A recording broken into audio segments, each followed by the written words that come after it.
do not think this would be a Bloodstone. I really... It wouldn't make much sense. It's a weird position to buy Bloodstone in, I think. So, Octarine... I don't know. I'm not completely sold on that item on Queen of Pain just yet. I've seen it picked up in a couple of games. I think it can be great sometimes.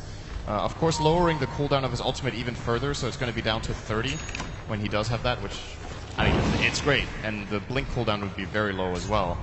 But generally, Queen of Pain's impact in these team fights is going to be, one big burst, and then you have to kill 1 or 2 key targets.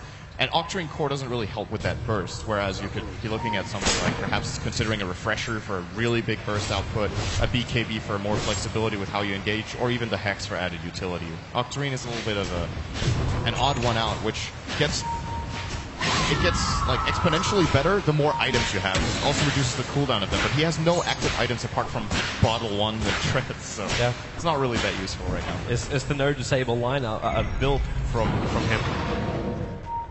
I suppose at the same time he's got Fly for his disables as well as the Chan, but I'm still waiting for this push to come. Like Complexity, they were moving across the... Yeah, it's really stopped right now.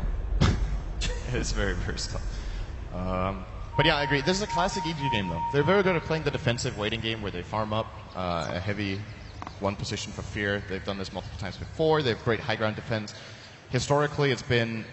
the old EG with Mason on it, there were a couple of strategies for EG that revolved around having like the most absurd amount of team fight and a mega hard carry, like a Naga Siren or an Anti-Mage, and they would play like Sand King and Tidehunter and Enigma in the same lineup, something like that. Just, how do you high ground against that, right? Yeah. Times have changed. It's not as good anymore. But there's still, there's still some leftovers here that you really favor their teamfight heroes here for, of course, Universe, and this time around the Winter Wyvern. All right, so while we have ourselves a moment, we're going to go back and get some thoughts from the analysts. Thank you very much, Toby. Yes, back on the analysis desk, we'll find out, and the investigations will continue on what's happening for the players, and we'll get that fixed. But in the meantime, it gives us a brief opportunity to discuss the first part of the game. And Merlin, let's start with you. How do you assess it so far from a complexity point of view? They must be thrilled. Yeah, the Queen of Pain is doing fantastic. Tusk's Ginks roamed out pretty well. They got that first Roche. I mean, everything's shaping up to be a pretty good early game. But at the same time, their lineup's completely geared around early game. And, Klinks is one of the best Roche takers. And, I feel like they're on a little bit of a timeline, but it's not too straining because of how well their early game Okay. went. Winter, you agree with that? And if so, what is that window? I mean, I agree with Ben totally, but the thing is, like, the Queen of Pain has gone for a very unusual item choice. He went for a Soul Booster after the Aghanims, which we were kind of surprised, like, what is the possible reasoning behind building an Octarine Core this early on, because we kind of felt the AM would actually be a problem to complexity, and without a solid disable, like a Side of Vice, it's very difficult for them to catch Fear, and they can't really control him from split pushing the whole map. Okay, Wagger, you're nodding. Yeah, we were talking, me and Winter earlier, about how Hex Refresher after Aghanims is an extremely potent build, can even solo kill an Anti-Mage in best case, as you have so much pure damage. But now without Hex, and they don't have Orchid on either Queen or the Klinks, they have pretty bad lockdown, actually, apart from the Tusk and Clockwork. Okay. But they're on a timer, but they're doing well, so Complexity is still in the driver's seat this game. Okay. Seb, are you concerned at all for EG? Do you feel like they need to get a move on, or do you feel like it's a waiting game, as Ben explained? I'm not so concerned for them. I think right now they're pretty happy with how the game's going, and I think they're going to take it if it keeps on going like this, and that's why I questioned the Klinks pick. I thought it wasn't aggressive enough. I mean, it is, but not like you can't really end the game with the Klinks, at least not against that lineup that EG has. But what I saw in that game, I'm questioning the Sand King pick for EG, just because the way Sumail plays, he's very aggressive, but he's aggressive when he gets the farm he wants, or he thinks he needs to have in order to be aggressive. But in this game, he was just running around early on because he got a tough game, but I mean, it can happen, especially when you're a player like this. People are going to gank you. And then Sand King was just farming the jungle all the time because that's what you want to do as a Sand King. And what Sumail does, usually, he's the one that's going to be farming those big camps in the jungle. He always does it for like 5 minutes minimum. And then he goes and roams around. And he couldn't in that game, so he fell behind completely. And now that Universe got his dagger and he's just creating space for Sumail to farm, you can see he's coming back in the game. Anti-Mage is doing great. It's an Anti-Mage, so EG is looking really great now. Okay, not quite the Sumail show that he said he was promising his fans this morning on Twitter, but it could be, though. It still could be over a period of 3 games over the next few hours. Melini, how do you assess Complexity's opening? in the way that they've started the game. It's strong, but you said there's a window. If there is a window, where is it? I think there's a window at some point, but it can be extended by how well they control the Winter Wyvern. I think that's a really key hero in keeping the anti-mage alive. And again, they don't really have that many great AoE tools to deal with them. Nothing like a AoE stun from Sand King. They don't actually have any AoE stuns at all, aside from Snowball, which is very unreliable. So as long as they control Winter Wyvern, I think they'll be okay. Again, the Hex, we'll see how that item pans out. You disagree with Seb? Because he's quite confident that EG are okay right now and they can take this and it shouldn't be a problem for them.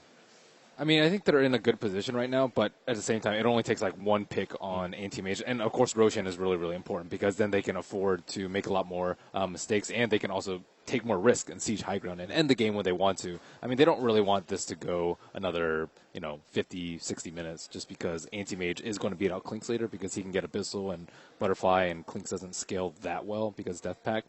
So I think Klink scales fairly strongly, though, because at ESL, I want to go back to that. We said EG ran Klinks as well, and we saw Klinks late game beating down Anti-Mage really hard just because if you go full damage on Klinks and you can get the initiation, that's all that matters. Like, who goes first? Their support crews a lot has better. The Chen creeps as well. Like, the Chen creeps is far stronger. They have Winter Wyvern, though. It's true, but the problem, they have a lot of control for Klinks. They can protect the target Klinks goes for. They can Winter Wyvern ulti the Klinks. They can Sand King can always disable. It's the easiest thing to do for a Sand King to just stun the guy that you want. It's a very reliable disable, the Sand King stun.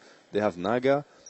I think it's going to be a tough game for Klinks to carry because he's going to be the main damage dealer. I don't think it's going to be easy for him. He has to get a BKB. AM doesn't. That's already a big deal. The big part that kind of makes me, insecure about complexity in this game is the fact that they have no Hex and no Orchid. So the fact that Queen of Pain went for the Octarine is really making me worry for them. But other than that, they're in a very good spot from their early game performance. Like, I don't think any one of us expected Swindle on his Queen to win against Sumail mid on his Lina. And he did that without any help at the beginning.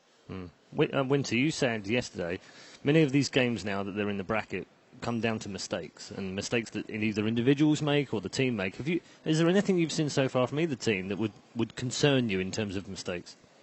I think I'm just going to go back to the point where, so far, I think complexity early game-wise, with their draft is slightly risky, like Ben said. The window is closing on them right now, but they're still able to control the farm of EG's team in general by just securing the map and making sure that they continuously get pick off. But it's going to be a problem. Like, how are they going to kill the AM? They need to address the AM at some point in the game. You just can't ignore him the whole game. Okay. You just can't. Right. In the way that their mentalities are right now, we know that Swindles can be emotional, and he plays on that emotion, and he wants to use that as energy. We heard Fly talk in his interview, of course, about they've got this guy and he's helped them with their communication, what have you. What are they going to be talking about right now? Because these are frustrating times, particularly when you're an emotional player and you want to play on the hype. Well, I mean, to an extent, you analyze what you're going to do, your next move, the opponent's next move, and so on. But you really don't want to water that down too much. If you talk too much about overanalyzing during a pause, that can be bad for you. So I think they just need to relax and, stay positive and stay not focused now, but be ready that it could resume anytime. Okay, Seb, what's PPD saying in the EG booth right now? What's he saying to his players, do you think? They need to keep on playing how they are playing, and that complexity is going to try, I think, to end the game. It's the game they want to play. You see the Kings went for BKB. He wants to fight, and EG doesn't want to fight. So the only fight they're getting is the fight that it's going to happen when they try to push or get a set of racks. So in that regard, EG, they need to be ready. They have a lot of anti-push. Winter Wyvern is one of the best anti-push. Like, it's actually super hard to push into a Winter Wyvern. And same goes for the Lina. So EG is just going to, clear the waves until complexity they will have to initiate on the EG side. They need to prevent the Winter Wyvern and Lina from just spamming them out.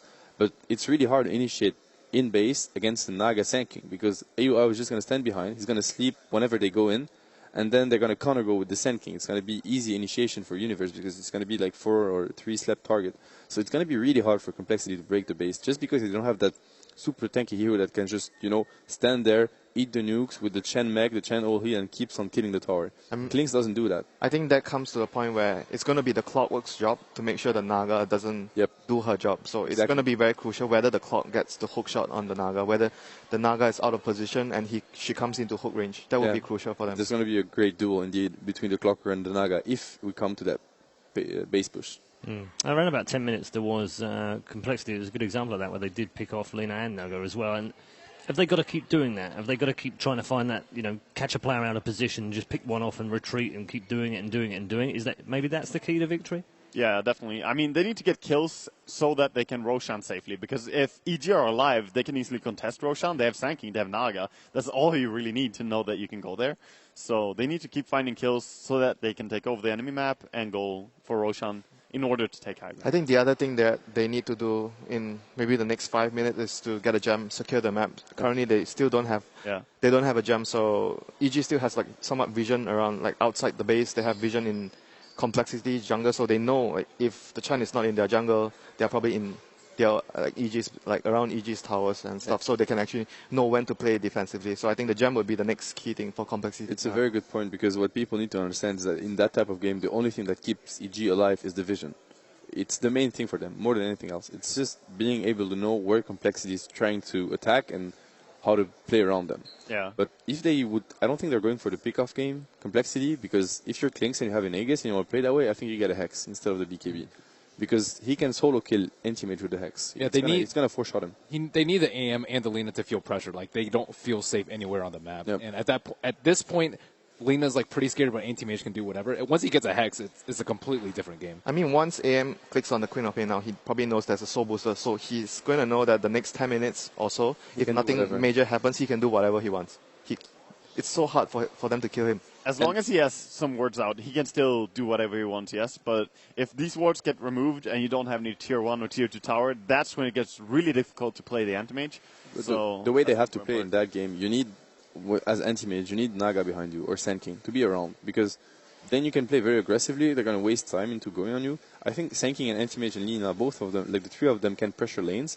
And it's going to be up to Naga and Winter Wyvern to be positioned well enough. So, like, if BPD and AUI, they predict where complexity is going to gank, they're going to make them waste a lot of time, and they're going to keep on farming, and eventually they're going to be too farmed for complexity to handle. Swindles in the mid lane versus Sumail is something we were looking forward to. We've already said it's not quite the Sumail show so far, but that gives credit in some way to Swindles as well. Is there anyone else in either team that you've looked at so far and thought, actually, they're playing better than I thought they would? I'd say Fly. I wouldn't say he played better than I thought he would, because I thought he played amazingly well during the group stage. He didn't play bad this year, but not as well. He was like literally impressive during the group stage.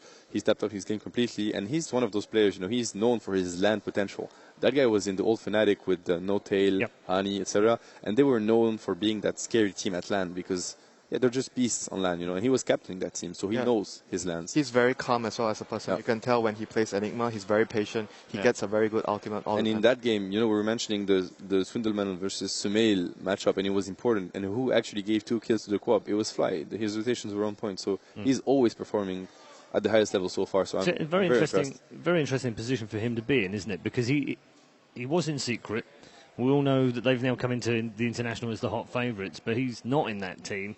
Some players would come out of that and go, well, obviously I must be terrible then. I can't be good enough to play at the top level. And that could damage someone's confidence very, very severely. But he's taken it the other way. He's almost taken it as I mean, you heard him in the video. I've learnt a lot. I've played with some great players. They're still great players. I've become a better player as a result of playing. It's a great attitude to have. It is. And then bring into a very inexperienced Dota 2 team and apply that. Someone said to me, and I almost feel this is a little unfair of it, he was maybe a small fish in a big pond, and now he's a big fish in a small pond. But